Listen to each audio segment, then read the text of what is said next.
Next, Oilers Knights. I think it'll be over in 5 or 6. Vegas is just a slower, shittier team than they were the year they beat the Oilers, and I think the Oilers are getting healthy at the right time. Connor Brown is basically Pisani now.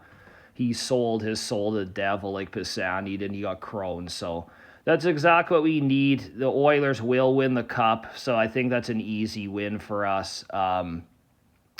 Moving on to the Caps, plus 2.5. Even if they go down 2, I'm not worried. As long as they can win 1 on the road, make it 3-1, go home, I feel confident. I still think they have the better goalie, and they lost an OT. It was a good game. It's competitive, so I think Caps keep it close. Plus 2.5, as long as they just lose 4-2. They could still win the series, but we're getting minus 145, so not even shitty odds. So I like that a lot. Next, we got over 4.5 in Dallas Jets. This is an interesting one because everybody's just all over Dallas.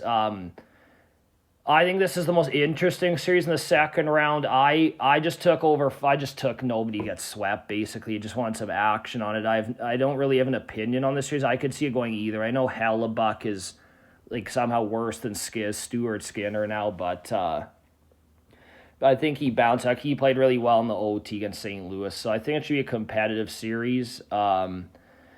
Next, we got Canada to win the Worlds. With McKinnon and Crosby showing up and Fleury is going to be the goalie, I just think they're there to win.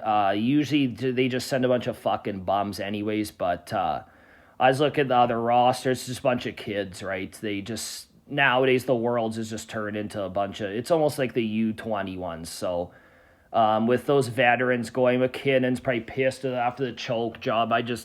I see Canada whooping ass. I don't even know who the biggest threat. Probably make like Finland because they always have some good overseas guys. So I think Canada wins that outright. This is the most interesting one. Evans over 87.5. So I was looking at this, and Chris Godwin's yards were 950, which makes absolutely zero sense. Chris Godwin's kind of off a horrible injury. Jalen McMillan was great in the slot, which is where Godwin plays, and they have a new OC. So Mike Evans to get, I wish we just took 1,000, but 875. So basically, the only way you lose this is he gets injured. Baker Mayfield is easily fucking top 10 quarterback in the NFL, especially because he's not a D-gen partier anymore. He's like some fucking church virgin, which is fucking great. Evans, barring a horrible injury, this is a guarantee.